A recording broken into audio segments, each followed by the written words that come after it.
DDG episode 253. My name is Dave, and I'm joined by Michael. Dave, how's it going? It feels like it's been a while. We're recording early, but also feels late. It's weird. We have a lot of video games to cover, though. We did take all of the full last week off, though, so that's why it feels like it's been a while. So we're recording on a Monday now, so that feels weird too because it's early. But here we are, ready to talk about games. Yeah, so we had the not E3, I guess. I don't know what the hell to call it.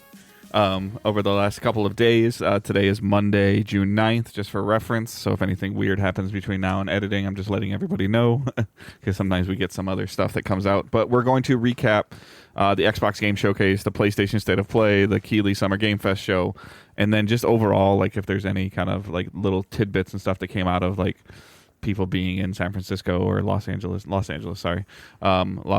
like Summer Game Fest and you know, like just basic stuff going on, but nothing. I don't really think anything crazy came out of those three events. So if you're listening to us for the first time for whatever reason, please consider subscribing. You can watch us live on YouTube, youtube.com/digitaldaysgaming or twitch.com/digitaldaysgaming. You can follow on Twitch for free. You can subscribe on YouTube for free.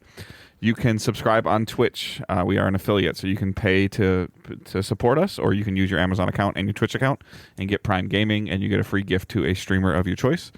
And you can use that on us or on somebody. Please don't let it go to waste, and please check it because it doesn't auto-renew. Other than that, everything else is linked in the show notes. Discord, Facebook, Twitter, Blue Sky, all those accounts are linked on our Facebook are linked in our show notes, and you can join the community through there. My top recommendation is Discord. That is the main area that at least I personally and Michael interact with on a regular basis. I don't really like going on Facebook lately. It's just terrible. And Twitter/X, whatever the hell you want to call it, is fumbling around. So I think Blue Sky, but even Blue Sky, sometimes as I start to look through of people I want to follow or don't want to follow, it can kind of turn into this torpedo as well, because I'm like, I don't want this to be a mirror image of my Twitter, which is kind of what it feels like right now. But it's like a neglected version of Twitter, because not everyone that juggles a Twitter and a Blue Sky are giving equal time to both platforms. Yeah, and the parts that, like the things that I care about, like, you know, like as I'm looking for sneaker deals, or as I'm looking for NFL or sporting news, like I can still get that from X. But and I see like Wario just copy and paste, so I'm just like, okay, what's the point? Yeah. So if you are an avid Blue Sky user and you are listening to the show, please follow us. And I will do my diligence to follow you back to hopefully see some more interaction. And I like the freshness feeling of Blue Sky, but at the same time, I find myself kind of going down that road of like, oh, this is the same path as my Twitter, and I don't know if I want that. So. But nonetheless, we will see how that stuff goes. Social media is in such a weird spot in general. Just, you know, really weird. Maybe we should just fully focus on TikTok and just move on with our lives. Like, but that might be bad too, because like they could just turn it off with like a light switch when they get mad at it. Michael's just there, doesn't say a word. Yeah. So, all right, that's enough. We're going to jump into the news. We got some actual somewhat cool gaming news to recap. So we're going to kind of go over this stuff, I believe, in the order of release. Yes, in the order of at least the showcase. As usual with these recaps, I'm not pulling everything, so we're not getting a game-by-game recap. I'm just putting stuff that I feel is interesting to the audience that I know listens to the show, and what interests me and Dave. So however, we're start if we miss something that you are intrigued about or interested about or think that one of us should check out, please message us, tweet at us, #AskDigitalDays, and we will look. Yes, I missed something. Like Michael's like, hey, just jump around on here for me, and then he's like, oh, this is probably the only thing you're excited about. I'm like, I didn't know that was there. I missed it. So. Yep, and that was a Summer Game Fest problem, I noticed. Yep. You're not the only one that had that problem. But we'll start with the State of Play. So PlayStation, some were disappointed, including me just a little bit, because they announced a State of Play and not a PlayStation Showcase. And as everyone knows, there is a difference. State of Plays tend to be focused a little bit more small, and don't have. So my immediate impression went down. Yes, because it's first party isn't really going to be here. This is partnerships when it comes to State of Play. Tom, who's a good friend of the show's, he was in Discord like, oh, you going to record this week? I'm like, not for a State of Play, probably. Yes. Sometimes we do, but the other times it's just, I don't know. When this is showcase season and you throw a State of Play, it immediately sets a tone. Yeah. So the way the schedule's worked out, we're recording on a Monday. We got a state of play. So the first thing up is Astrobot is getting more free levels. So they continue to support Astrobot with more speed levels and other types of content coming this year. Dave still needs to play Astrobot, I think. Correct. But it's cool to see more content going to this. PlayStation seems to... They're putting the steam and power behind Astrobot that Sackboy didn't get. I feel like they've learned a lot from what Sackboy could have been, and they are putting that fuel into Astrobot. But don't you think at this point in time, like, so now we've seen the game come out, and I feel like it won a couple of Game of the Year awards, correct? I think it won. Yes, it won the Game of the Year from the Keeleys or whatever. Yeah. So I'm trying to word this correctly because, like, I don't want to be against free content for games. I think any kind of game, anytime somebody's adding additional stuff to a game. But I think that I heard him say something that they've added like 25 or 30 levels to this. Something like that, or they will by the end of it. Yeah. So wouldn't there be a point in time where you'd release like a $20 expansion? And like kind of like, you know, like I'm just saying, like in terms of, we'll get to this in a broader perspective. My impressions of, like, there's a first party problem at PlayStation right now. We've been talking about that for I think 12 or 18 months, and the opportunity for you to potentially have another box on the shelf next to it, Astrobot. I'm not even saying Astrobot 2, but Astrobot : something, to where they need more tangible things, like more physical announcements, like. So as someone who's like playing this content, it's not big enough that if they bunched it all together, it would feel like a worthy expansion. They would probably have to put significantly more money into this stuff for it to be justified. And I imagine the content, because they're putting out speed levels, stuff like that. They're short, like levels like you can complete in a minute, and they're releasing like 5 to 10 at a time. Shouldn't their energy be on another kind of more better Astrobot? It probably is, but they are not. There's no full team working on these levels. This is something that you have some people as a side project doing. I haven't played them, so I mean, I'm sure we're talking about 3-minute chunks, right? Yes, we're talking about like speed run levels that take like maybe 90 seconds to complete, and they're releasing 5 at a time. Okay. So it's just them adding new stuff. Like, do you understand what I'm saying though? Like, do you follow me a little bit? No, I follow you to a point in terms of just like, it's a PlayStation thing in general. Like, they need more products out there, and the free content, especially if there's no real way that they're advertising, like, hey, there's more free content coming, or there's no roadmap. It's just kind of like, hey, shit, look, here's some content. Like, I don't know if you didn't watch the units. state of play. Yeah, if you didn't watch the state of play, did you know that there's more stuff coming? Are you going to get some pop-up notification on your hub?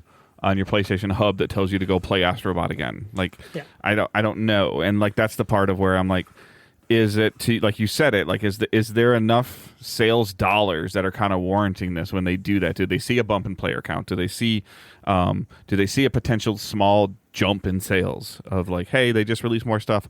I forgot how fun Astrobot is. And you tell me again, like, hey, you need to buy it, you need to play it. I have bought it, I just haven't played it. But I'm just using it as an example of 6 months, post Game of the Year, almost a year post launch, right? Yeah, I think so. About so. Almost a year post launch of like, hey, did you buy this yet? No. Oh, they just added more stuff to it. Go get it. Like, I get it. Like, I understand that stuff to it. I just don't know if that's really what they should be putting their effort and energy into. I would argue this is what they need to put their energy towards, because this is goodwill for fans for Astrobot, and Astrobot's not going to be like this massive like sales force. It's done well, but I think this is, as someone like me who's just like, damn, I wish PlayStation had their soul like they did in the PS3 early PS4 era. And this feels a little bit like that. Not only is it a nostalgia grab, but in a good way, it's also like, hey, you know what? We're just going to keep adding content to this because the people that want this content are the diehard PlayStation people that are into it. I was going to uninstall Astrobot, I think, like twice already, and each time they've added new stuff, and I'm like, fuck it, I'll keep it around and get to those levels eventually. Yeah, I'm and we'll never and we'll never see the line graph. Like, you see the Steam charts where you see like, oh, like, we saw like little stuff like Last of Us Season 2 on TV came out, and all of a sudden the Steam chart showed an uptick in Last of Us, people playing The Last of Us. We don't get that information from PlayStation or unless Xbox, it's gigantic. right.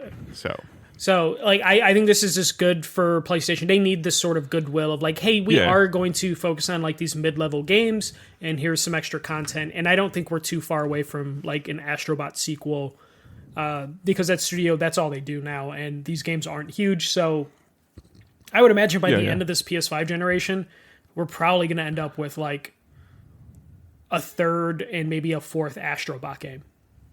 I think that's reaching, but I hope you're right. But I think that's reaching.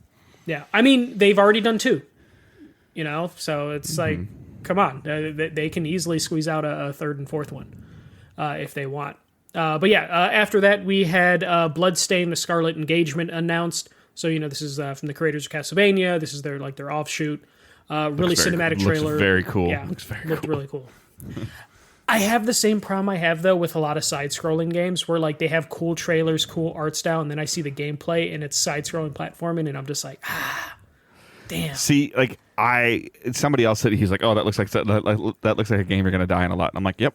And it's like, for whatever reason, I like those, and then once I find the pattern, it's so satisfying.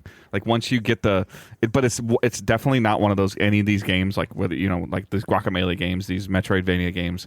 Like these aren't games that you can play for an hour or 2 hours like once a week while you're playing other things. Like you really kind of need to be in the rhythm and have the muscle memory or the quick fingers on the pattern buttons to really do these. If you step away for like a week, you feel you kind of go back to square one. Yeah, it definitely feels that that void, like especially right now, like we don't get new Castlevania games really. We just get remasters of all the other ones, which Konami's running out of at this point to like remaster and re-release. So Bloodstained is at a really good spot where if someone's like, damn, I want a new Castlevania, Bloodstained, which is what its original when this franchise started, there was no Castlevania games happening, and Bloodstained got to go in there. I think they did Kickstarter. They did really well. And now it forced Konami to be like, shit, we need to do Castlevania, but we don't want to put the effort into new ones, so let's just remaster all of them. And now Bloodstained is going to come in on the back end of that, of people hungry for new Castlevania, and be like, hey, here's Bloodstained. And then it'll be... It's essentially a successful version of what they tried to do with Mighty Number 9. Yes. As a Mega Man successor. Like, oh, we're going to make a different Mega Man. Like, okay, this sucks. Oh, like, we're going to make a spiritual successor to Castlevania. Oh, this is awesome. Yeah, and in the case of Mighty Number 9, it was like, okay, Mighty Number 9 failed. Your turn, Capcom, with Mega Man. And then Capcom had no answer with Mega Man, and then now it's just a dormant genre. It's both are dead. Yeah. So we got that. One of the bigger things that came out of this is Final Fantasy Tactics Remaster. So this is coming out September 30th, fully voiced, updated graphics and UI. I think it's coming to every platform.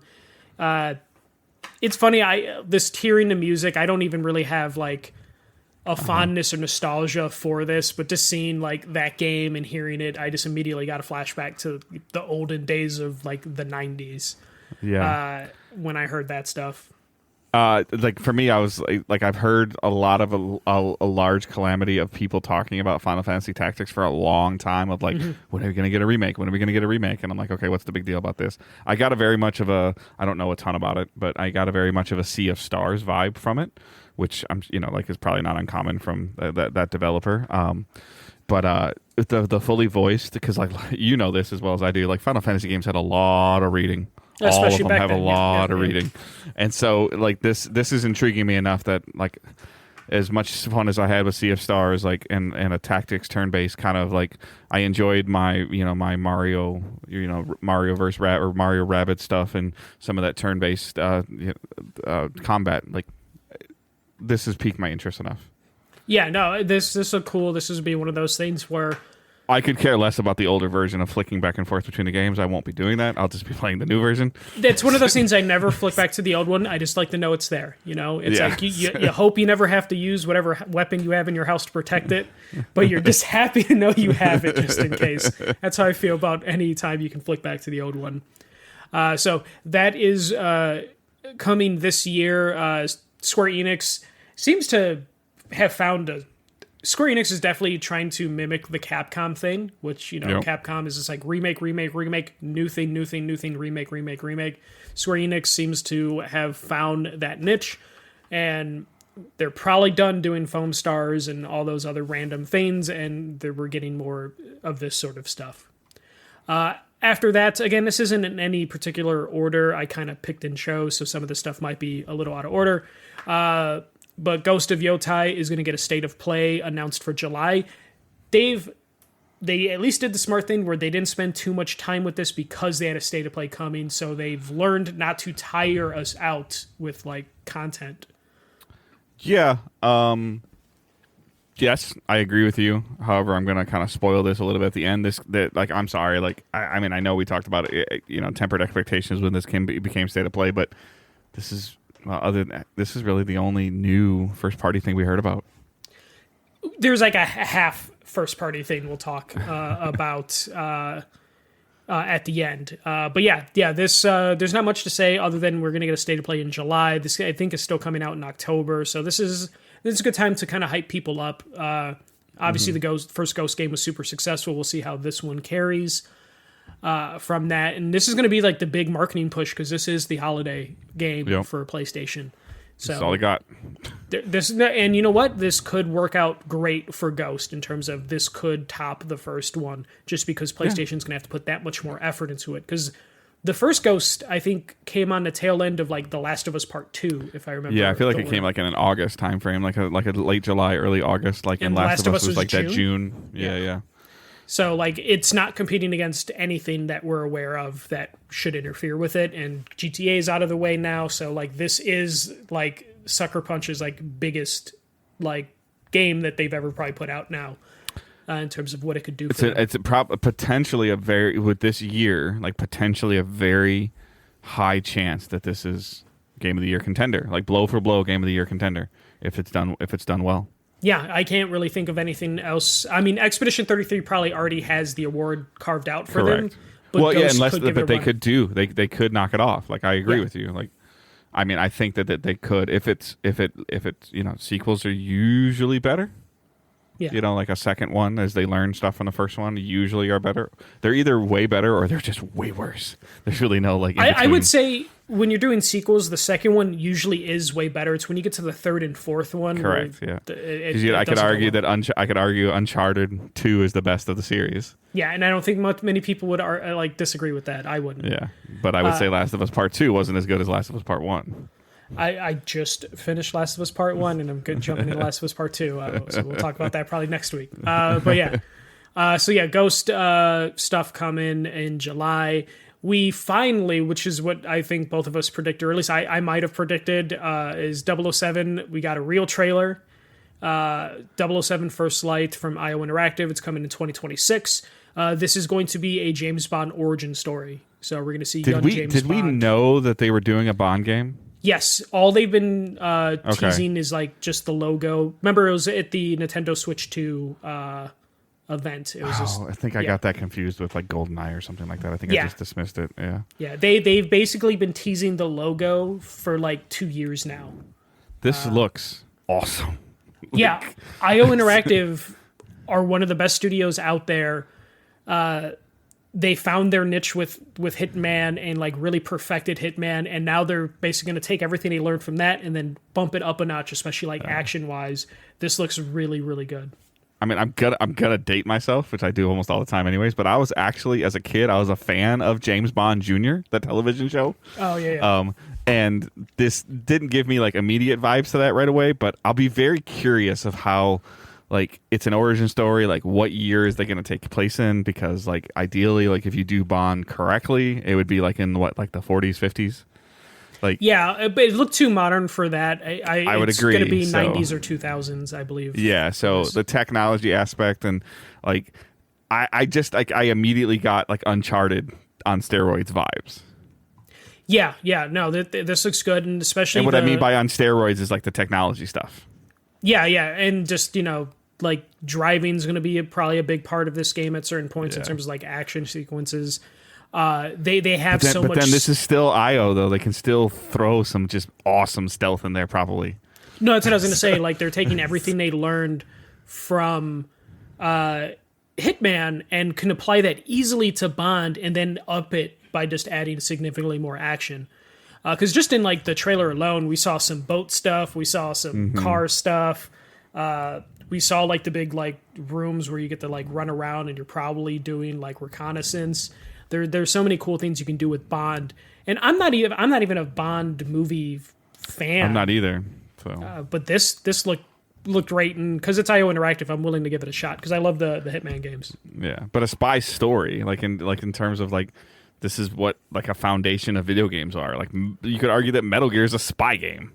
Like so, this is just like I'll be very curious of how they take all that stuff that they've done from Hitman and put it into like they made Agent 47. Like they created this person. Yeah. And now they get to go in and work with a created character already. Like this is cool. This is really cool.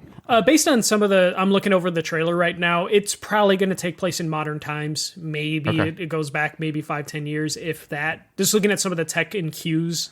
And they also like they did what I love too at the end of it. Like, and we're just starting is kind of what they said. Yeah. Like we're just starting with this stuff, and I'm like, oh my gosh, like please. So if this has great narrative elements to it that are like like leave you on like a cliffhanger or something like that for the next game, like please.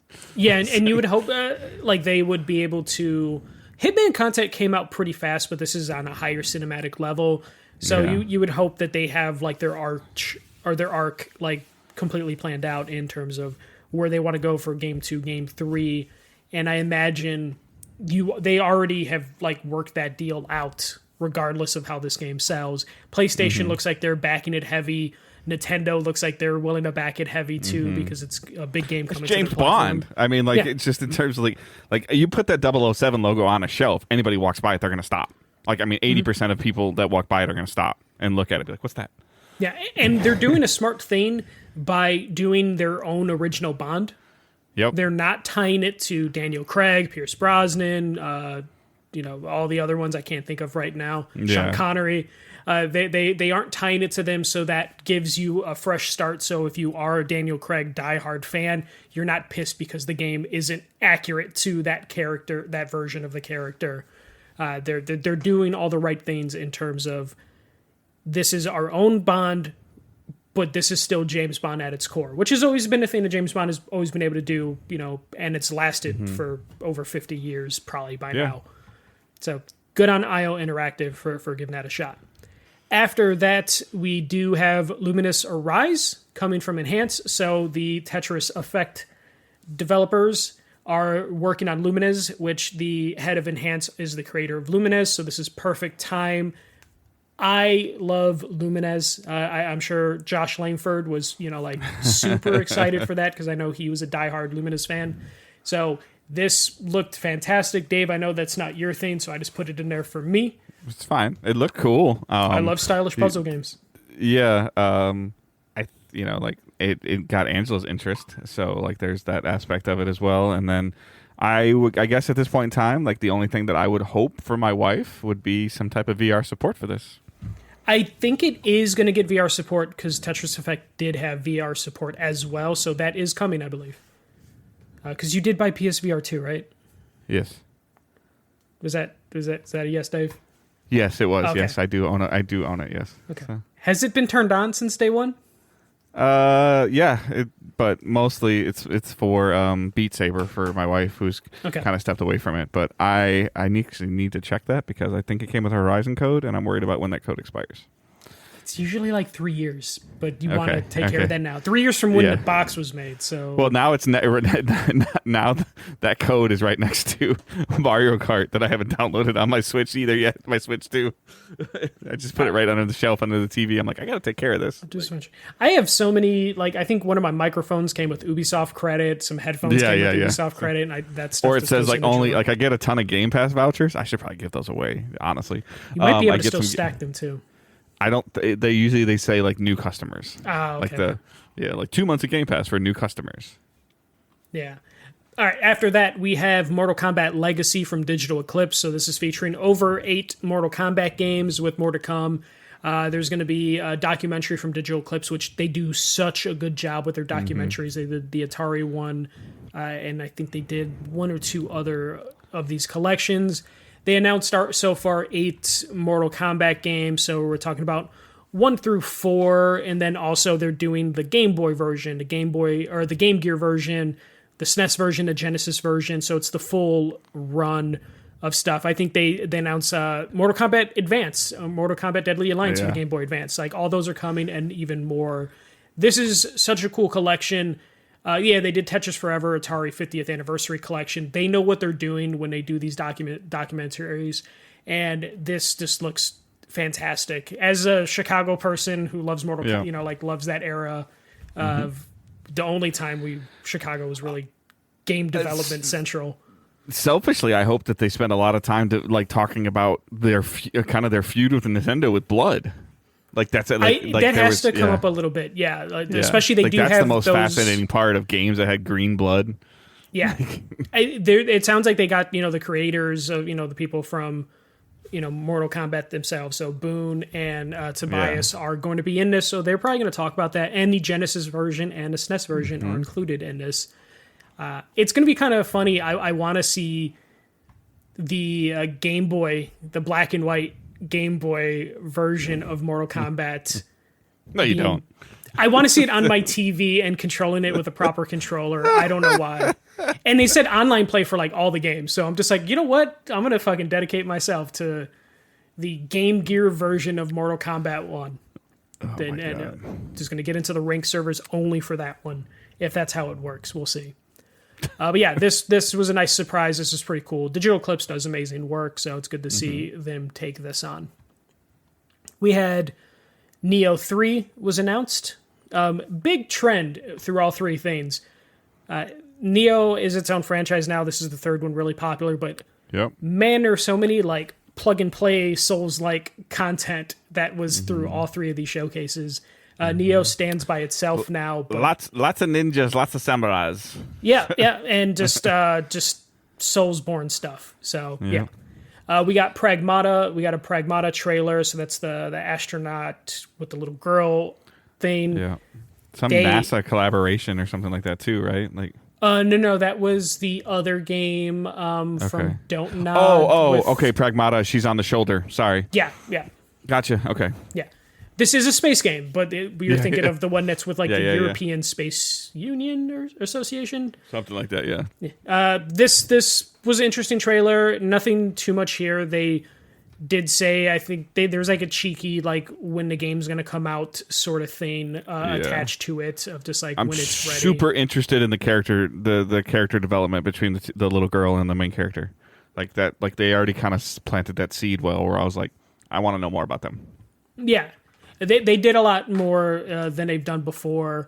This game, I think, maybe next year, but they also, again, it was just like when it's ready, I think was the tagline added, so we'll see where that ends up going. We had Thief VR 2 announced as well. Is this them paying PlayStation back finally? Like 25 years later? For... Agent. Who? Sorry, that was an Agent game. That was Agent, yeah. Yep, my bad. Thief this looked cool. This looked cool, yeah.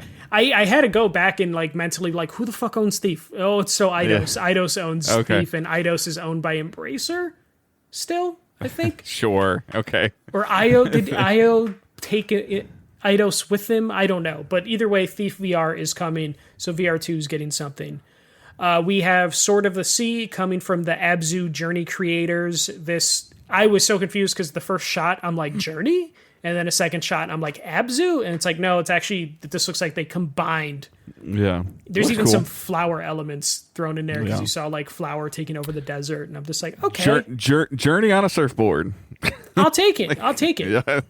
Give me Tony Hawk's Journey or whatever this is going to end up being. Yeah. Looks cool, though. Yeah. We got then Romeo is Dead Man, I believe is the title. And this is I think there's an A in there somewhere, but... I wouldn't be... I mean, that would make sense, but also... Romeo is a dead man or something? I'm going to check, Dave, because this is Suda51, and he don't give one fuck. It looked really cool in terms of it is a dead man, except the A is a triangle in the logo. There you go. Romeo is a dead man. Yeah. I thought this looked pretty cool. Might be a little bit too over the top for me. that Suda51, that's one of those things where they have a style, and that style is very bombastic. The humor is usually pretty crude. The art style was kind of all over the place. Like that opening cutscene was a completely different art style than we saw for the gameplay. But then we also, I think, saw like a third art style at one point. But you're like traveling through space. Your grandfather is on your jacket. There was a lot going on. So you're a dead person who's been like reincarnated. A lot of things going on in this.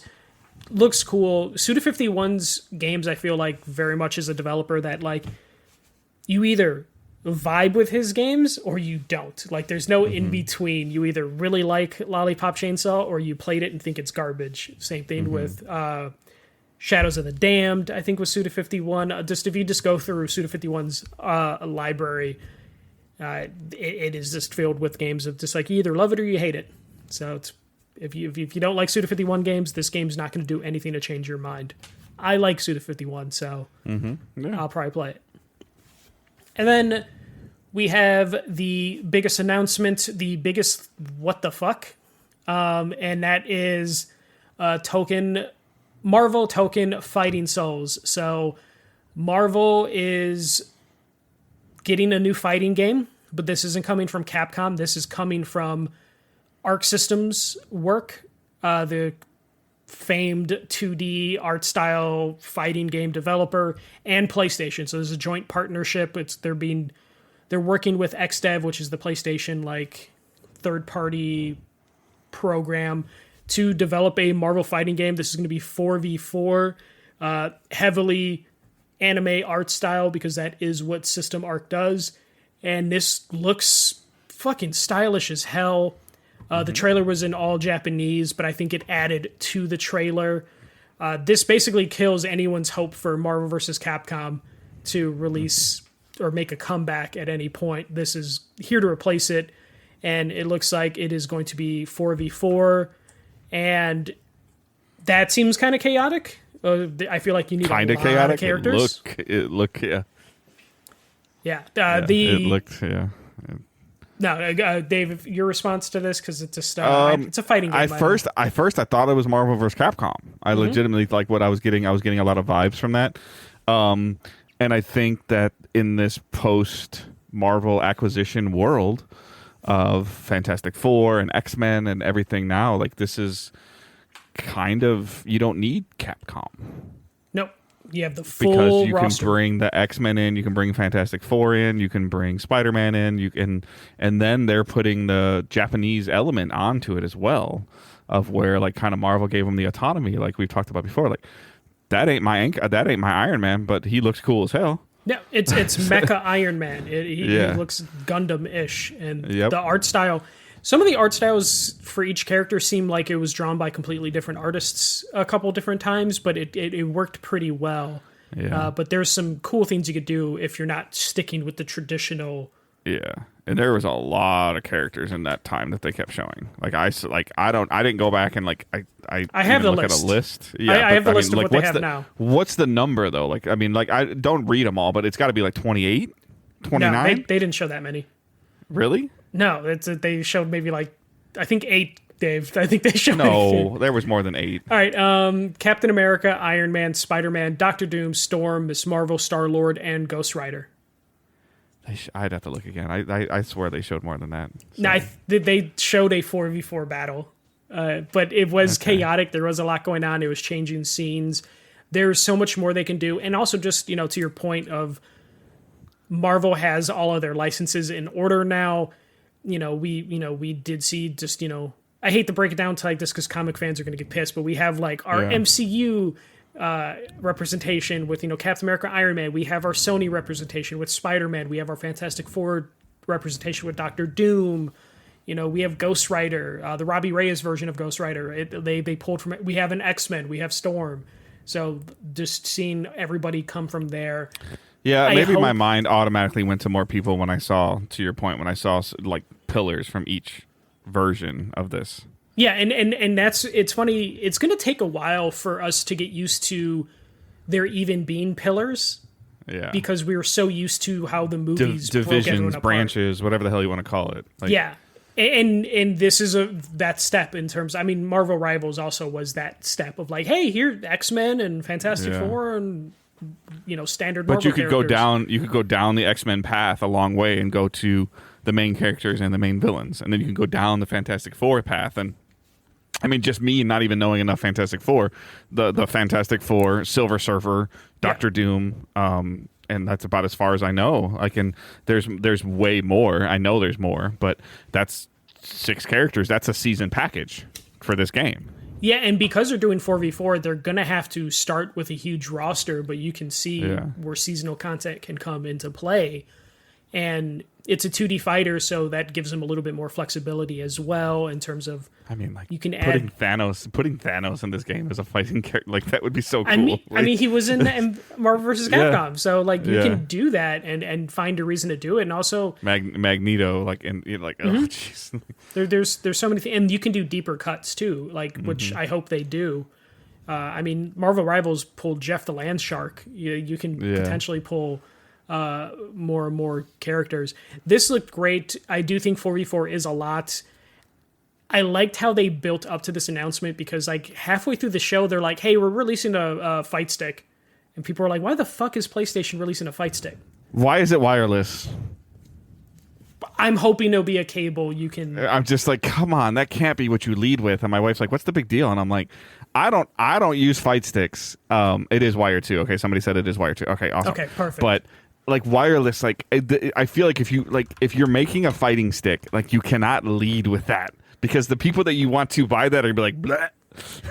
I mean, as soon as I saw wireless, I'm like, oh, remember a couple years ago when someone's Razer controller disconnected from a tournament?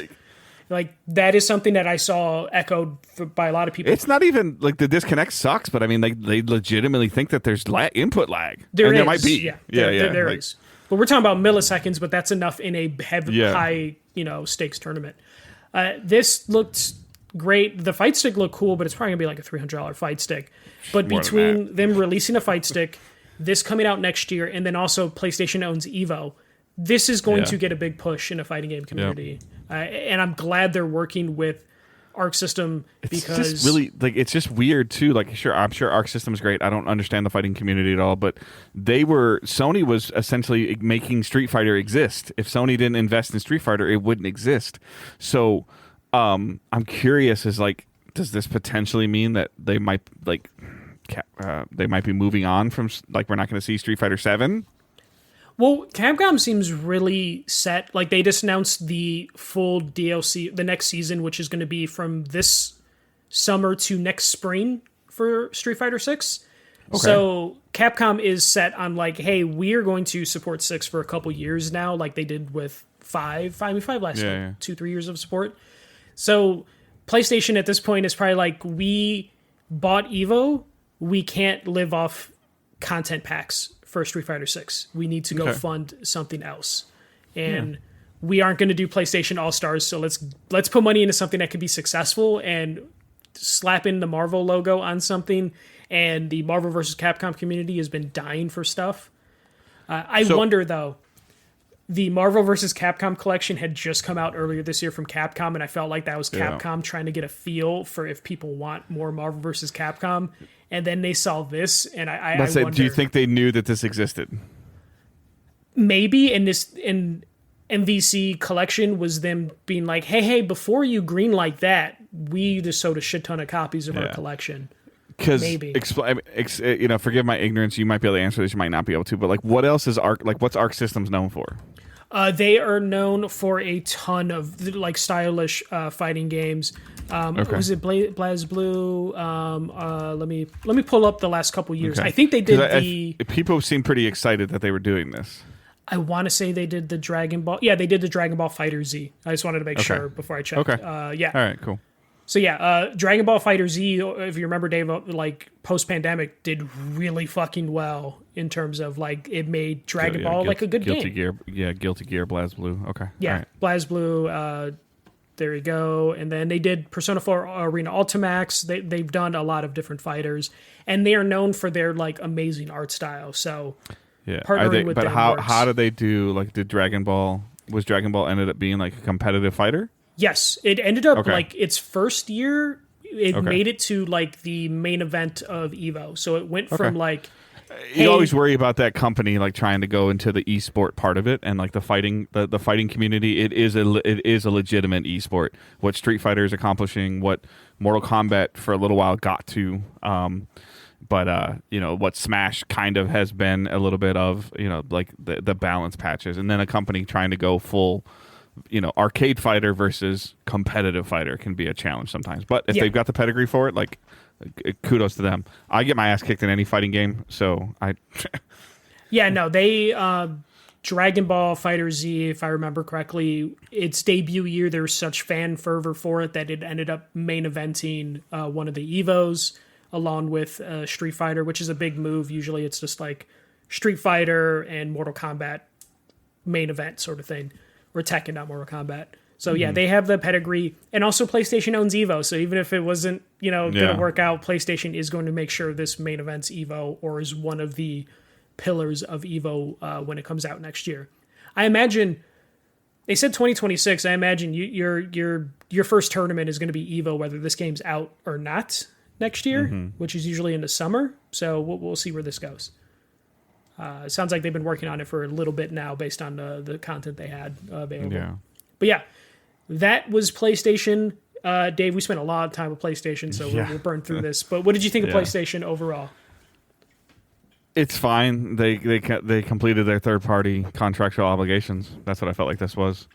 Announcements for these things, like there's a significant first-party problem. I mean, no, like right off the bat, no marathon at all. Nothing. I mean, Dave, I understand, but I'm just saying, no fair games and no Wolverine at all. Nothing. Yeah, they have to be saving Wolverine for Game Awards now. But if that happens, then Wolverine's 2027. Like, if we don't hear about Wolverine till Game Awards, that's 2027, which isn't good for PlayStation. Like, and no Blue Point, no Santa Monica. Nope. No, it's just like, and it's not what it was supposed to be, but it's still. I don't care what you call it. There's expectations for you doing an event in June. I'm sorry, there is. Yeah, and no matter how hard they've tried to let people know what a state of play is versus a showcase, it doesn't matter. Timing is everything. Switch 2 just launched and had multiple events leading up to it. You have the Summer Game Fest, you have the Xbox Showcase. Not that Xbox or Summer Game Fest were much better, but we'll go from there. We'll jump into this next one. So Summer Game Fest was Friday. It was in the afternoon. I completely forgot about it and had to watch it like on tape delay. We'll go through this real quick. We had Mortal Shell 2. Sorry, I've been playing with the Switch 2 wristband things. Okay. This is the most fun I've had with the Switch, is just having these just like as like some weird fucking fidget toy. Like you have a fidget, yeah, okay. Yeah. So we had Mortal Shell 2 coming in 2026, Code Vein 2 coming in 2026, and Atomic Heart 2 coming sometime in the future. It's been a long time between these games. Atomic Heart, right? It's been a long time. No, Atomic Heart came out just a year ago, 2 years ago. Oh, maybe I'm thinking of Valiant Heart or something. You're thinking, you might be thinking about something else. Atomic Heart is that like cyberpunkish future-looking thing that. Okay. There was a big controversy with like Russia or the Ukraine around that game. I forget exactly what the controversy was. Okay. Yeah. But yeah, Mortal Shell 2 is obviously a sequel. It's kind of a Souls-like game. Code Vein, I wasn't expecting a sequel. I feel like it's been a really long time since Code Vein 1. I feel like I saw Code Vein 1 at our last E3. So I feel like it's been a while. Atomic Heart 2, that was a trailer that they were pretty upfront of this, like, hey, this just started full development, which means this was an advertisement for please come work for us. Yeah. So we'll move past that. We have Felt That Boxing, which is a boxing puppet game. So it's like Punch Out, but with like dirty Muppets. Okay. Really cool looking, and it's like realistic puppets. Like they found a way to like animate puppets. I must have jumped way around too much in these things. To be fair, if you did jump around, you would have skipped this because you thought it was like a commercial, because it just looked like some adult I'm just looking. commercial. I'm really looking at this list of okay. I didn't do as good of a job as I should have. So. Yeah, we have Killer In. This is a Square Enix backed murder mystery game. So this looked like Can Angela play this game? It is a multiplayer game where you are trying to like deceive and steal and kill real IRL players or whatever, like other online players. So probably not. Maybe, I don't know. That looked pretty cool. It was a surprise coming from Square Enix, so it looks like they are still working with third parties to kind of publish things. We got Arc Raiders coming October 30th. This is an extraction shooter for Embark Studios. This is the one that everyone's really excited about. This is the extraction shooter everyone was comparing Marathon to, so it does have a release date because they probably see an opportunity now that Marathon is kind of up in the air. Did you see anything with Arc Raiders or just... I need to look again. I did not. So. Okay. We have Dying Light the Beast coming August 22nd. So Dying Light, this is kind of like an expansion standalone sort of thing for Dying Light. And it's coming soon. We got a Scott Pilgrim X or EX coming from Tribute Games in 2026. I was really excited about this. Yeah, I was going to say, this is you. Yep. Yeah. Tribute Games, I believe they did Shredder's Revenge and some of the other 2D side-scrolling beat-em-ups. So they found their groove and they're running with it. We have the thing that Dave was hoping for happen, but he missed it. Yeah, I did. So. Blighted from Drinkbox Games. So the Guacamelee devs do have a new game, and it apparently is coming soon, but they don't want to say what that means. Yep. It looked cool. I mean, like a 90-second trailer. Their art style is awesome. It's been awesome all the time. That like underworld art style that they've essentially just mastered, in my opinion. So, yeah. This it gave me some Hades vibes. It did seem like not like a serious game, but more serious than some of the stuff we've seen before. I always associate them with Guacamelee. I didn't really play Nobody Saves the World, but still shows their art style. You can tell it is a Drinkbox game when you first look at it, but it looks like it's going to be more action. They're to the point where I'm playing the game no matter what. So I think somebody in chat's like he was like hoping for Guacamelee 3. I think that's being worked on. I legitimately think that's being worked on. But that comes with a really, really high bar at this point in time, like a really high bar. It's a high bar, and also like if it doesn't do well, it can be very damning for the studio in terms of just like sales wise and all that stuff. Yeah, people really love Guacamelee, but is it a huge seller for them? Would be questionable. We got the gross out game of the show, Ill. You're just shooting a lot of like bald mutants and like mutant babies that are going around. This thing was gross as hell, but I guess if you're into that thing, Ill is coming soon. The Wu-Tang Clan have a game, Rise of the Deceiver. This is going to be made with Ghostface as like the director, I guess, of it, or in partnership with him. So this looked pretty cool. We got Stranger Than Heaven, the next game from RGG Studio, the Like a Dragon devs. This was previously announced as Project Century, but we got to see what this game's actually about, and it's going to have some time travel mixed in with this. Dave's typing, which means Dave probably missed this trailer as well. But this looked super cool to see this studio trying something new and different. When I originally saw the Project Century, it just looked like, oh, you're just doing Like a Dragon Yakuza, but in like the 1900s, and then finding out like, no, we're doing something completely different. It's a relief that like Sega's letting them do something a little bit different than their bread and butter. Yeah, I'm kind of going back and looking at this Arc Raiders trailer again too, and it's all like CG stuff. So yeah, but they've had some tests that went really well, as opposed to how Bungie's Marathon. Went. Yeah. And then we had Resident Evil Requiem coming February 2026. So this is Resident Evil 9. It looks like, whose daughter are you playing as? You're playing as someone's daughter. It looks like you might be returning to Raccoon City.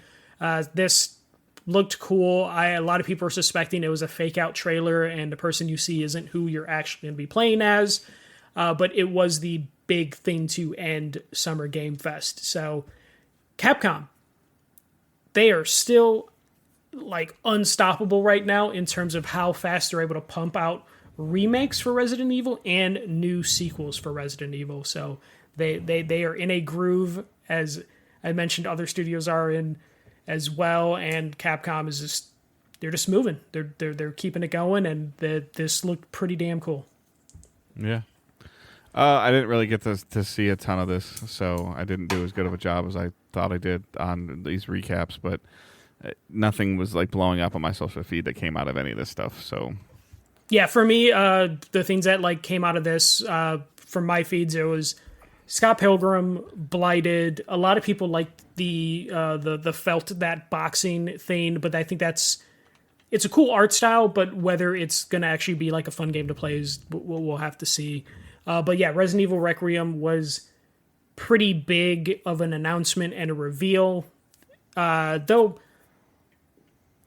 it feels like we have hit a point with Resident Evil where it's almost just expected that we will get a Resident Evil like at least every year or every other year. So excitement's there, but then also it's just it's become just like a given that we are going to get that. But yeah, overall, Summer Game Fest was fine. I cut out, it was like 2 hours, maybe 2.5 hours long. There was a lot of stuff. There was a lot of stuff that kind of just bled together and felt samey.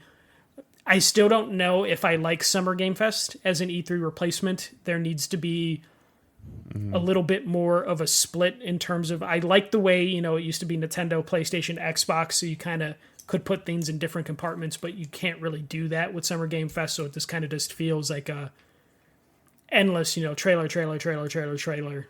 So don't know if I still like the format when it comes to Summer Game Fest, but it was okay. It was a decent show. Dave, are you ready to move on to Xbox? Yeah, I was just, there was something else that had like that and I guess maybe we'll talk about it when we talk about the Xbox thing, but like that Ninja Gaiden Ragebound coming July 31st, that was at the State of Play as well, that side scroller. Yes. And I was trying to I was looking for that a little bit too. So we were talking about, Bloodstained side scroller. Mm-hmm. And I just there was another one that I knew had piqued my interest. There was three things that really grabbed my interest from the State of Play. So now we're up to 4 things that have my attention. Yeah. Which is overall it's getting better. Yeah, we're getting there. I don't know if the Xbox is going to add really too much to that list, but here we go.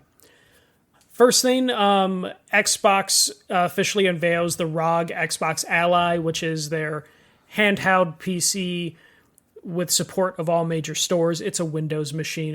Dave's got a ROG, but this is officially licensed by Xbox, and it is going to launch the same day Hollow Knight Silksong launches, because that is coming to Game Pass. It's weird how they kind of just packed that into this announcement. Yeah. This looks cool, but as a handheld, it's not exactly what I want, but. Well, and keep in mind, I wouldn't. I don't. They haven't talked about pricing. I believe when I bought mine, I bought the Z1 Extreme, I think, or whatever. Mine was like $800. My ROG Ally. I really like it. It doesn't get the attention and the time from me that it should.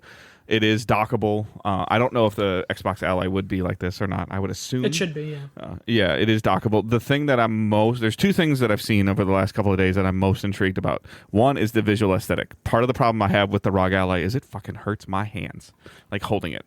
And those grips looking interesting to me. I need to hold it. And if it feels more comfortable, I will probably buy this, but I need to hold it. Because other than that, that would be the only reason that I would buy this is for the form factor. The Xbox button, sure, this is ROG making another version of their thing with Microsoft paying part of the bill. That's all this is. Kudos to ROG to get this accomplishment. And then something that you might be intrigued by that I've heard already read through a little bit of this is that it is a very, very truncated version of Windows, a very, very limited version of Windows. They always to get to the that. games, right? To get to the games first, to get to the games faster. I will say that I do like my ROG Ally. There is a button, armor crate. I push that button and my launcher pops up, and I can have Steam, Xbox, certain games downloaded. I just click on those and I play them. I don't have to open up Ubisoft Connect. I don't have to open up EA Play. I don't have to do any of that stuff. So eliminating those things. It's the same concept as putting the desktop icon on your screen, but it's nice that button can just come up. Supposedly it's going to be a smaller, like to where it frees up. I think they said another 2 or 3 gigs of RAM that allow the games to run smoother. But this is just another thing of Xbox is just, and it in comparison to what Sony showed, like Xbox is like, hey, everything, I think almost everything they showed is a Game Pass game, and I believe everything they showed is an Xbox Play Anywhere game.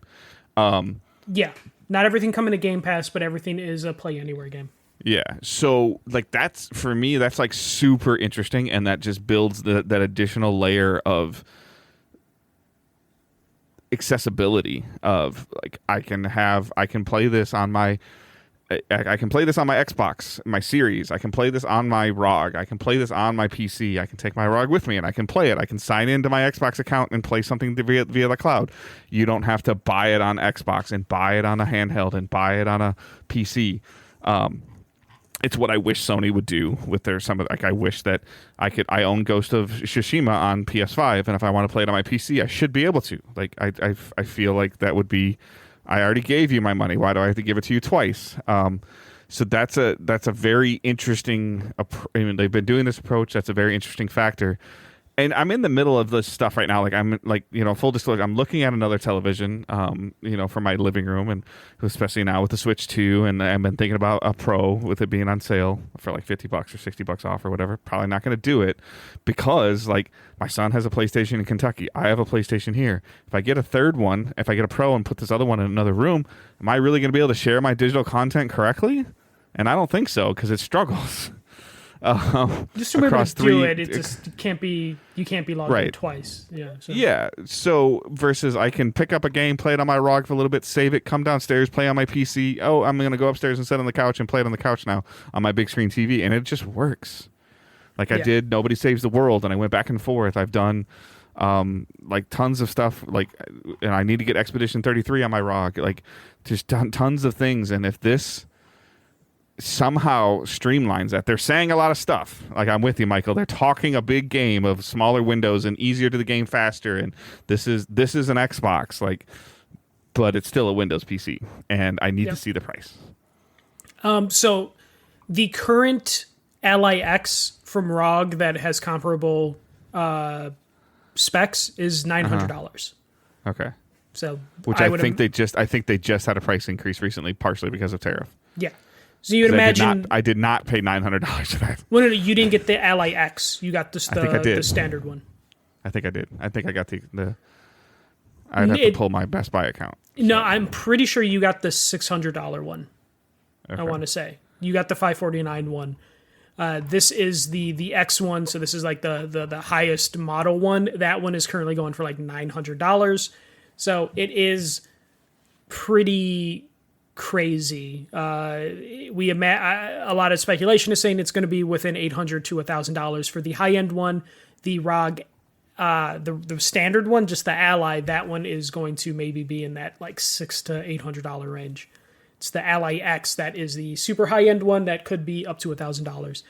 But we'll see how this ends up. I have the ROG Ally 7 AMD Ryzen Z1 Extreme processor. Yeah, the X is the model above that. Yeah, so mine was $741 when I bought it. Yeah, the ROG Ally X I think came out like a year after yours. And now it's $640. It's $650 now. Okay. Yeah, but either way, we'll see how well this works. I imagine the services stuff is going to work well. It's going to be a matter of like how good of an improvement are we going to get on Windows on this, and how smooth of a experience is that going to be? Because everything on paper sounds good. We know the ROG Ally works well already. You do have to jump through some hoops because you're fighting Windows a little bit. So if they can streamline that, not too bad though. Not too bad, but in terms of the flexibility they're promising. Yeah, we'll see how they streamline that. But that was a pretty big thing for them to show. The device itself doesn't look too different from what the ROG looks like now, but it has the other than stuff. the grips. And the other grips. than the grips look different, and that's what being able to kind of like grip it and be able to almost like put my hands around it like you do a DualSense or you do an Xbox controller, like it could be versus like kind of resting them on there. So yeah, it could be a game changer. And then also, hey, Hollow Knight Silk Song's actually going to come out this year. Who knew? After that, we had High on Life 2, sequel to High on Life. This looks pretty much the same. They didn't do any voice acting in it because they're going to have to get sound-alikes, which he'll probably just get the Rick and Morty sound-alikes that replace Justin Roiland, so we'll see how that ends up going. This surprised me. They showed a game, Resonance, and it looked cool-ish. I was like kind of intrigued by it. You saw like Rome and this girl just running around. I got no Plague Tale vibes from this until the end. I'm like at the end. I'm like, huh. Yeah, it's Resonance, a Plague Tale story, and it's coming in 2026. Maybe is a prequel based on how it could be a prequel, it could be a sequel in terms of how the second game ended. It ended being like, hey, the thing that happened here has happened throughout time. So based on the fact that we saw Rome stuff happening, they could go back to like, hey, here's when like the curse started, or there's other things they could do that would be a spoiler. I'm interested in this just because it has the Plague Tale name attached to it. I need to see more in terms of why it has a Plague Tale's name attached to it to get truly excited. We got Blood of Dawnwalker from former CD Projekt Red folks. This is funny. When I saw this trailer, I was like, man, this looks like it's trying to be a Final Fantasy. This looks like it's trying to be a Witcher. This looks like it's trying to be an Elder Scrolls, Game of Thrones. And then it was just like, oh, these are former CD Projekt Red people. That's why there's Witcher vibes to it. Yeah. We'll see how this works out. Dave, do you have any thoughts on that one? It didn't really pop out to me. Yeah, it didn't really pop out to me either, other than I didn't realize that it was former CD Projekt Red folks, so no idea. Yeah. Super Meat Boy 3D. This looked fun. Yeah, it looked fun. This looks like a game that, just like the original Super Meat Boy, will probably frustrate the hell out of you. It being in 3D could be, add a little bit to that, because they've been just re-releasing Super Meat Boy over and over and over and over again. So just to see new Super Meat Boy in 3D, it just seems like a natural progression. Ninja Gaiden 4 launches in October. So this is the proper Ninja Gaiden sequel. This is what Ubisoft was trying to do with Prince of Persia. Yeah. Where it's like, hey, here's this small thing to get you through the summer, and then we'll release the big one at the end of the year. That didn't work out. Ninja Gaiden seems like they are going to actually be successful. Here's the side scroller for the summer. Yeah, and here's the big this looks one. awesome too. Ninja Gaiden 4 looks awesome. Like, I missed the Ninja Gaiden series because it launched on Xbox first. Or on the 360. The new 3Ds, the 3Ds. And then the problem too with Ninja Gaiden for a while was like, especially as a teenager, and then you as an older teenager, like, it just like those games on the Super Nintendo and the 64 just whipped your ass. Like they were quarter eaters. They were like quarter eaters that got ported to consoles, and they just those were rental killers. Those were like, I got a 3-day rental and I'm fucked because I can't beat this game. So yeah, Ninja Gaiden 4 is coming. Looks pretty good. We have Beast of Game Pass, right? Yes, Game Pass. Yep. We have Beast of Reincarnation coming in 2026. This is from the Pokemon devs. This is a Souls-like game. I think I fell asleep during this part. Yeah. I imagine, Dave, you check out every time you see like a blocker parry and it looks kind of Soulsborne. Not all the time. I can play some of these blocker parry games. You can play them, but you prefer not to seek them out. So when they pop up on screen. Yeah, so this is the Pokemon devs. This is Game Freaks. This is very stylish, future, like post-apocalyptic sort of game. Interesting. I honestly, watching the trailer, I was like, okay, we're getting another Soulsborne, but because I saw the Game Freaks logo, I'm like, you know what? They haven't really done anything outside of Pokemon in a while. There's some 3DS games. I want to see what this actually is going to be when it comes out. Because the current flack Game Freak gets is the Pokemon games kind of suck. And is it them or is it Nintendo? So if they can release like a fully fleshed out game that's a new IP and it's received well, that's going to put the pressure on Nintendo to like, hey, maybe give Game Freak a little bit more time and let them cook, as opposed to just kind of pumping out like the same Pokemon games over and over again. Yeah. After that, we got a pretty beefy trailer for Clockwork Revolution. I'm hoping you saw this, Dave. It was I pretty did. This interesting, got stylish. some more. Yeah, this got some more of my attention as the trailer kept going. Yeah, Like, what was the game? Bioshock Infinite. Yes, that, but also Dishonored. no, the other one that just came out, the Assassin's game, the time travel, like the time loop game, Deathloop. Yes, like so, Yeah. potentially, what maybe Deathloop wanted to be. Yeah, This looks really cool. yeah. It's funny. So like the whole premise of the game is interesting to get to steampunk, so the style is all Yeah. there. I loved how they showed the character creator where someone is going to the police station to say they were robbed by someone, and as a Yeah. person's describing them, you're picking the character that he's describing, and then you're creating your Yeah. character. I was a little worried because it was a lot of shoot combat before they showed you the hook behind the gameplay, because it was like, oh, if we're just like shooting guns, like that kind of loses some aura. But then it was like, actually, there's some time travel shit you can do and some manipulation of the world and the environment you can do, and that's when it kind of hooked me again of just like, oh, okay, there's more than just like, hey, we got a revolver. This looked fantastic. This also was a trailer that they kind of were just like, we're working on it, leave us alone. Ready in due time, I think they said, or something Yes. like that. So this studio in Exile is mainly known for Wasteland. Yes. Yeah, there's a Bard's Tale in here. There's Choplifter, Hunted. They're one of the Demons, Forge. studios that Microsoft owns quietly. They're a studio that Microsoft. Since they've been purchased, since they've been purchased by Microsoft in 2018, they brought out Wasteland Remastered, Wasteland 3, and then now they're working on Clockwork Revolution. They had a heist game that was canceled though. Yeah, this looks fantastic. A lot of style. I can see there being a big push for this game, and I believe it's coming out every platform. I'd have to look again. But there were, I will say, quite a few PlayStation logos in their showcase, which is good. That means we're finally over. So on their Wikipedia, it just says Windows and Xbox Series X and S. Okay, all right. So I might be misremembering, but there were a lot of PlayStation logos in this overall. Yes, there was. Yep. Which is interesting to me because it means we're over that point of like ignoring the fact that third-party games come to other platforms. Like you can put the PlayStation logo, you can put the Epic Game Store logo, you can put the PC game logo, or the Steam. So like just seeing all those logos was good. But Clockwork Revolution it looked fantastic. Like this was probably like my game of showcase. I mean, selfishly, I hate the when it's ready thing, but at the same time, I don't want to see a date and then have it get delayed. So like I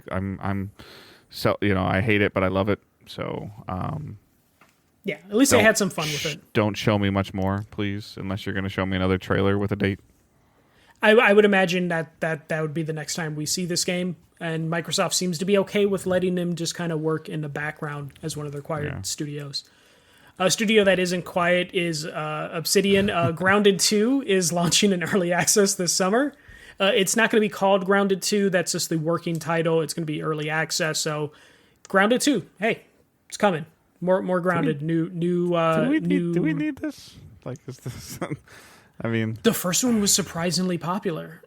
I know that. I did try. So yeah, I would wonder if you would like the full game, because we both tried to play it during early access and it wasn't, yeah. I just didn't really couldn't really get into the building and the like making forts and bases and protecting yourself from bugs and stuff like that. So I'd have to really see if this has a little bit of a different story. It looked like potentially as they were kind of doing the trailer, and I was like, is this more Grounded?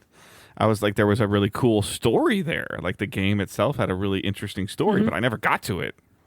Yeah, especially in early access. Like it was just like, Yeah. I guess I'll wait for the story, and I think time never worked in our favor for getting back to it. After that, Chronos New Dawn from Bloober Team will be out this fall. So Bloober Team following up Silent Hill last year. It has another horror game coming out this year. One game that caught my attention, probably unsurprising to Dave because it's just a weird game. There Are No Ghosts at the Grand Hotel coming in 2026. This is It caught my attention, lost my attention, caught my attention. There's so much going on. This game could be an absolute mess based on the amount of plates they're trying to spin. So it looks like it is a renovation remodel sim, musical, mystery game. There's a lot of things going. So it sounds like you inherited a hotel from like your uncle or your grandfather, and you have to fix it up, and you also have to fix up the town, but you're really in town because you don't think your grandfather's dead. You think he's been kidnapped or is lost or something. So on the side of running an Airbnb, you're trying to unravel the mystery of what happened to your family, and then also there's supernatural elements on top of it. So there's so many things going on here. And then also the characters, when they were talking to you, were all singing and dancing. So I'm just like, what the fuck is going on here? And so the problem is, and I'm not comparing the two of these when I say this, but I got a little bit, just a little bit, and you can laugh at me if you want to laugh at me, but I got a little bit of Redfall vibes from it when you walk away from it. Like, what is it? Is it like, what are we doing here? What is this? So not Redfall as in a gameplay comparison, but just of like, what are you? Like, sort of thing. What are you trying to be here? So I had the same reaction to it, but there was enough elements there that I'm just like, you know what? I like each and every one of those elements. I'll give it a shot. It's coming to Game Pass. It's not going to cost me anything, technically, kind of. To give it a shot. Like I saw like pressure washer spraying, and then I saw you have a magic gun that helps you renovate. So it's then I saw like drawing logos on doors, and the doors opened, and like so on the wall. so much happening. I'm willing to give it a shot. After that, we had Persona 4 Remake confirmed. This was a completely throwaway little trailer. It just kind of showed the main character kind of walking in the streets. I don't know if this was always originally the announcement. This announcement was just them confirming they're working on it, but there was controversy last week. Yuri, I always forget his last name, the voice actor for the main character, basically came out and said, hey, I am not going to be the voice actor for the Persona 4 remake. Capcom doesn't want me. And most people's responses was, there's a Persona 4 remake? And then he deleted the tweet and then went radio silent. And other voice actors from Persona 4 came out and said, we are not being asked to voice our characters in the remake. So basically, Atlas was forced to kind of put a trailer together potentially of like, well, shit, they spoiled the announcement. There's negative connotation behind our upcoming announcement. And then we just kind of got a throwaway trailer saying that like the game is in development now, and it could be a while before we see the game. Yeah, we gotta like get our contracts under par for these voice actors. Something, or at least tell the actors of like, hey, we're not having you come back because you already recorded your work, so we're just gonna use that dialogue. Yeah. I don't know. Bizarre. I felt like the trailer just felt undercut because it was very brief, didn't really show anything. And then also we know that the voice actors are kind of beefing with the game. So, yeah. We got Invincible, has a 2D team fighting game announcement. I think when I was talking to people that are into Invincible, they had the hype of like, oh shit, this looks really cool. And then they found out it was a 2D fighter and got really kind of bummed out of just like, shit, I thought we were going to get like an open world action game or something. Yeah. It looked cool, yeah. Double Fine has a game called Keeper that they revealed, and it's coming in October. I love Double Fine. Love all their stuff. I like Microsoft bought them and is letting them continue to be Double Fine. Yeah. Hopefully. Yeah, I mean, this is one of the studios I wanted to hear from this month. So. And it's the perfect announcement of like, here's our new game. You'll play it in 4 months. Yeah. Leave us alone. You know, like it's the perfect thing to do. And again, this is what Microsoft should be doing with an acquisition like Double Fine. Let them do what they're made for. Don't tell Bluepoint they're going to make a God of War live service game. Let Bluepoint do what they do. Like, don't, like, if Double Fine announced a multiplayer game or something, we would be like, why the fuck did you buy them? Yeah. So, I don't know. I like that. Then we had Dave.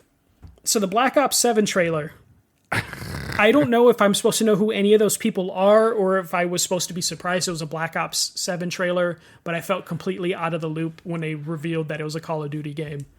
Same. I recognize the actor from TV shows, but I don't know his name.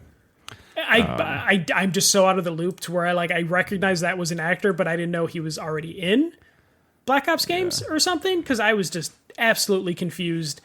And I was in and out of this looks cool. Actually, no, I'm not vibing with this. And then for it to just be actually, this is Call of Duty Black Ops 7.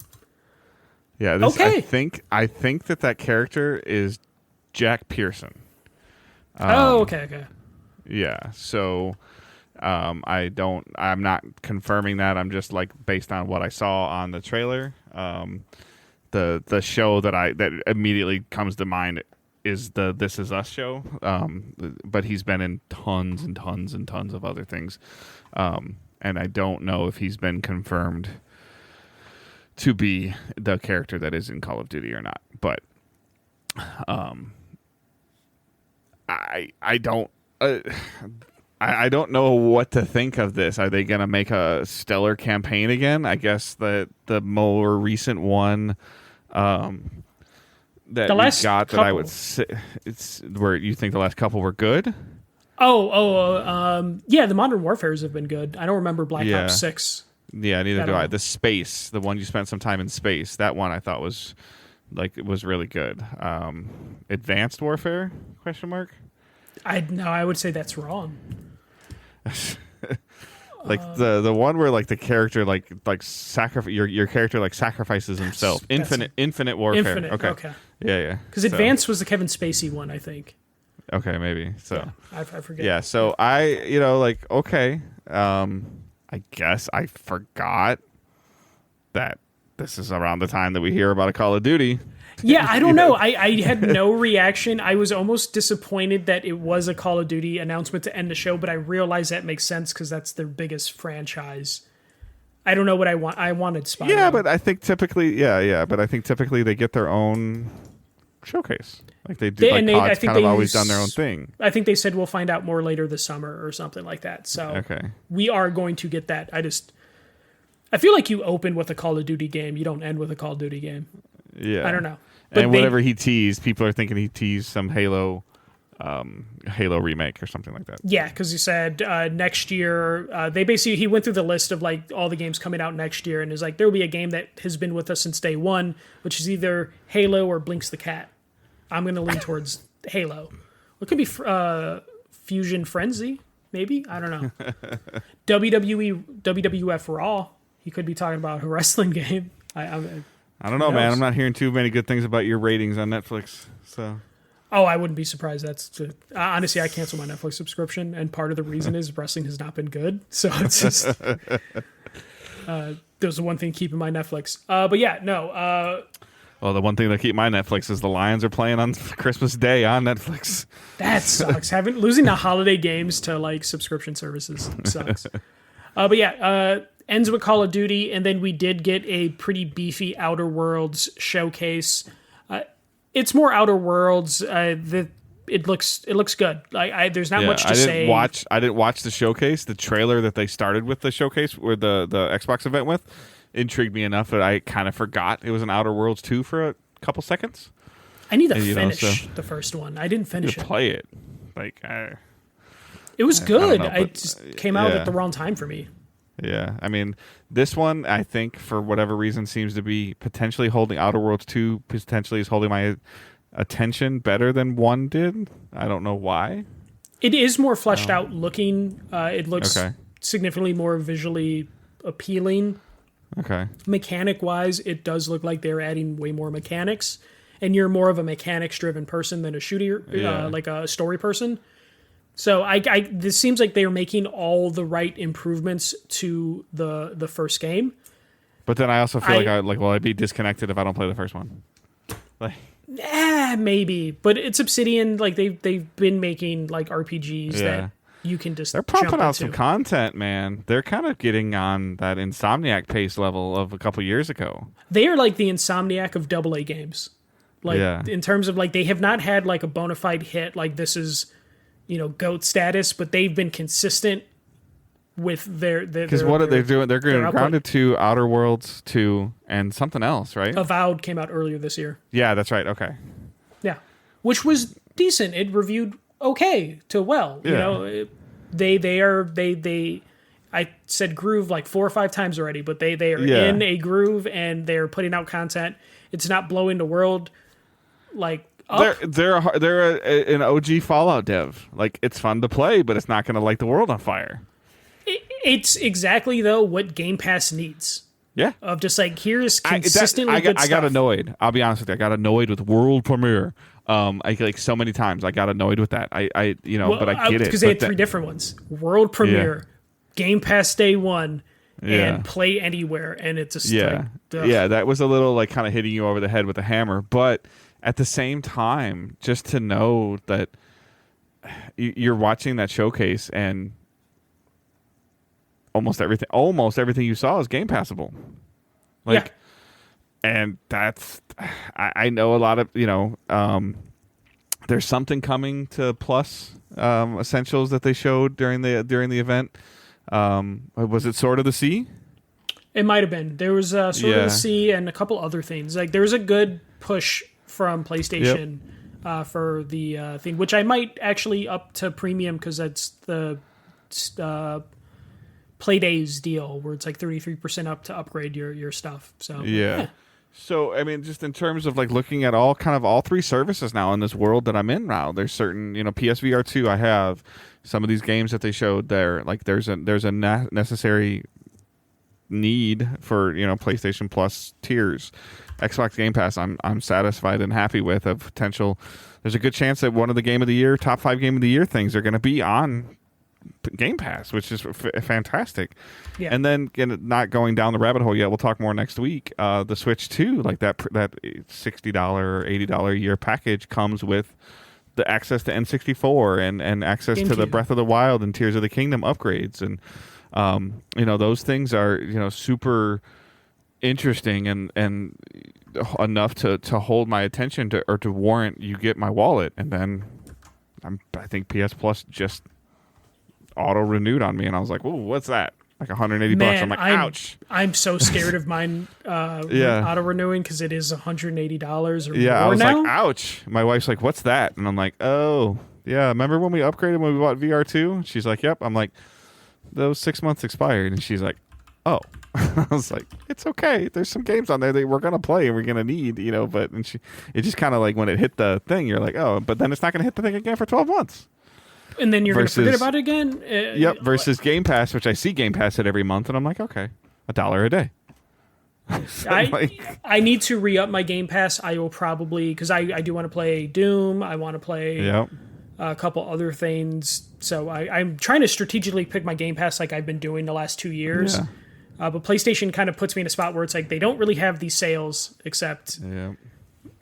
now and then Black Friday, so it's like, okay, I might jump in now, but I'm turning auto renew off instantly on it, like and rightfully so. Like, I mean, there's this difference in quality. Like, I'm not expecting Spider-Man 3 to be on PS Plus. I'm not expecting Ghost of Yotai to be on PS Plus.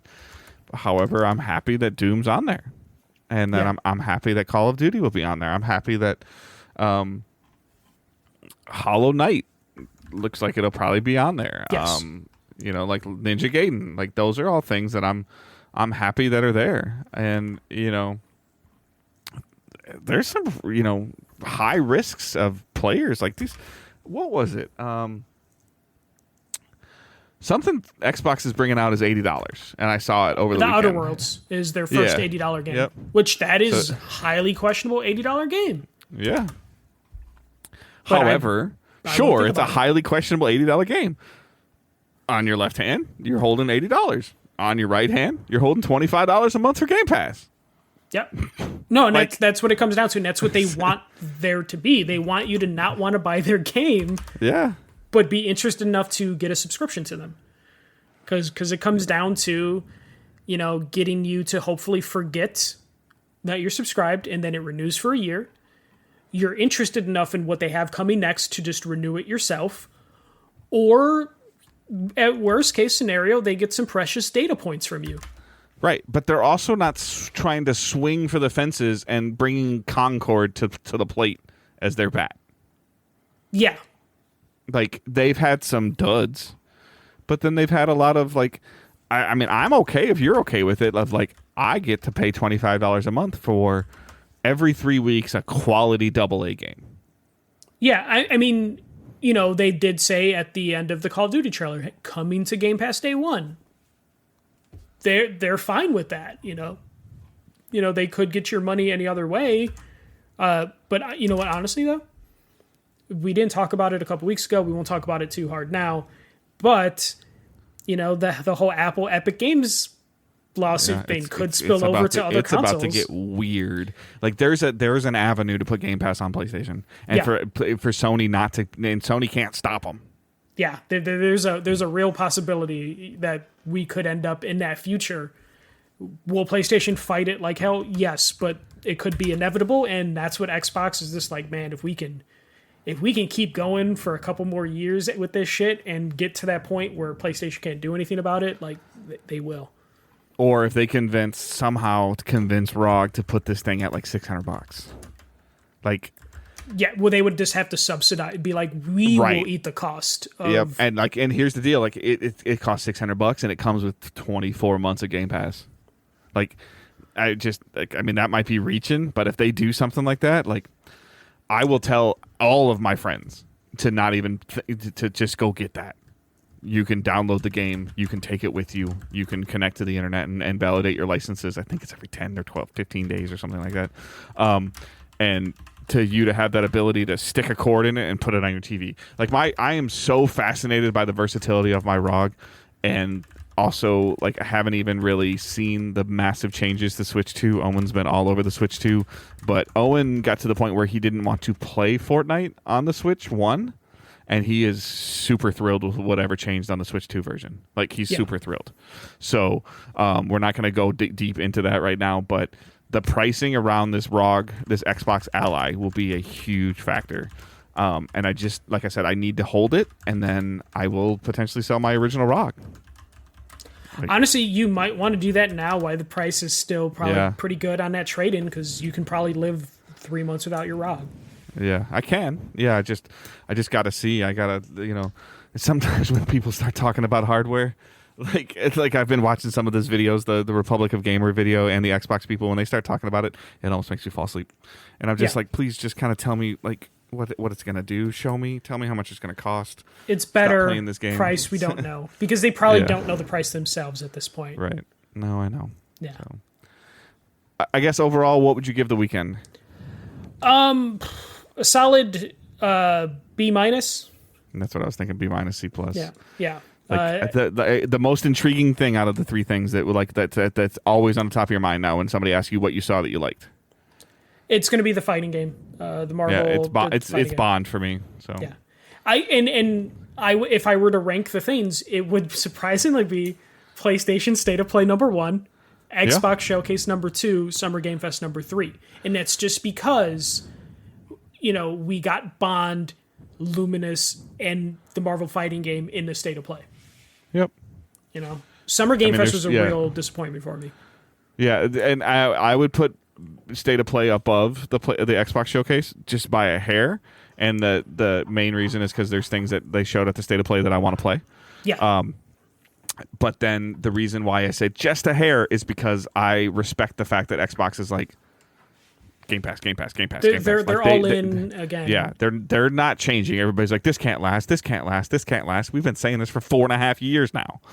Like, but the ROG, their big push on PC, on Play Anywhere, I feel like is their last stand in terms of like, we need this shit to work, or we're going to have to make changes. Mm-hmm. I agree, and I'm just along for the ride right now, and I'm gonna enjoy it. And to think that, I don't know, I guess I wanted to ask you this, maybe the last question we'll end.